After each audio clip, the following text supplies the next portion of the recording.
మీ పార్టీలో కొంత క్రమశిక్షణ గాడిలో పెట్టాల్సిన బాధ్యత పీసీసీ చీఫ్గా మీదే. పార్టీ పరంగా అయితే మిమ్మల్ని టార్గెట్ చేసి మాట్లాడుతున్న పరిస్థితి ఒక్కసారి ఆడియో మీకు వినిపిస్తా. చాలా సీనియర్ మంత్రి అయిన ప్రభుత్వ సలహాదారు కూడా. ఆయనది ముందు విందాం. షబ్బీర్ అలీ ఆడియో ఒకసారి విందాం.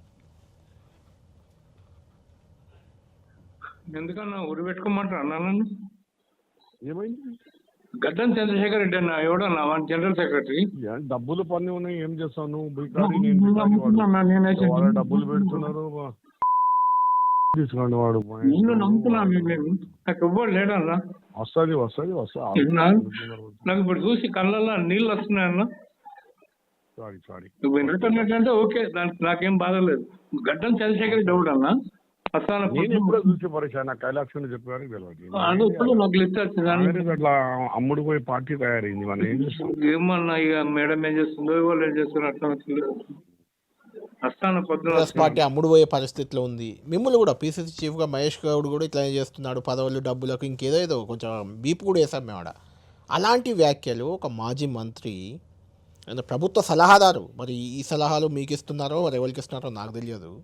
ఇలాంటి విమర్శలు వచ్చినా కూడా సరే, అఫ్కోర్స్ షోకాజ్ నోటీస్ ఇచ్చినట్టున్నారు ఈరోజు, కానీ అది షోకాజ్ నోటీస్తో సరిపెట్టే అంశం. అందులో షోకాజ్ ఇవ్వాల్సింది ఏముంది? ఆయన మాట్లాడేందుకు అనిపిస్తుంది కదా, ఇంకా షోకాజ్ ఏముంది? షబ్బీర్ అలీ అంశం ఇది ఏఐసీ పరిధిలోకి పోయింది. ఇప్పుడు షబ్బీర్ అలీ గారు నాకన్నా వయసులో సీనియరు, చాలా ఏళ్ళ ముందు మంత్రిగా చేసినారు. అవును, మంచి మిత్రుడు కూడా నాకు.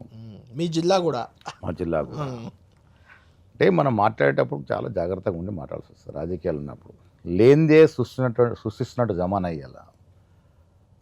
వారు మాట్లాడిన దాంట్లో డబ్బులు మహేష్ గౌడ్ లేక పీసీసీ షబ్బీర్ అలీ గారికి బాగా తెలుసు నా పుట్టు పూర్వోత్తరాలు. తెలిసి అన్నాడేమో అని. నేను పుట్టినప్పుడు మా తాతగారు నాకు ఇచ్చిన ఆస్తి, మా నాయనకి ఇచ్చిన ఆస్తి 1100 ఎకరాలు.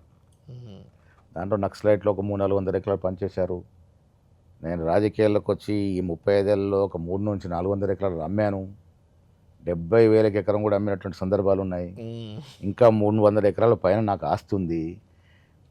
ఇవాళ డబ్బు కరప్షన్ అంటే నేను 30 ఏళ్ళ నుంచి, అంటే జిల్లా ఎన్ఎస్ఐ ప్రెసిడెంట్స్ మొదటి ఇప్పటి వరకు ఏ రోజు నా మీద అవినీతి ఆరోపణ రాలే.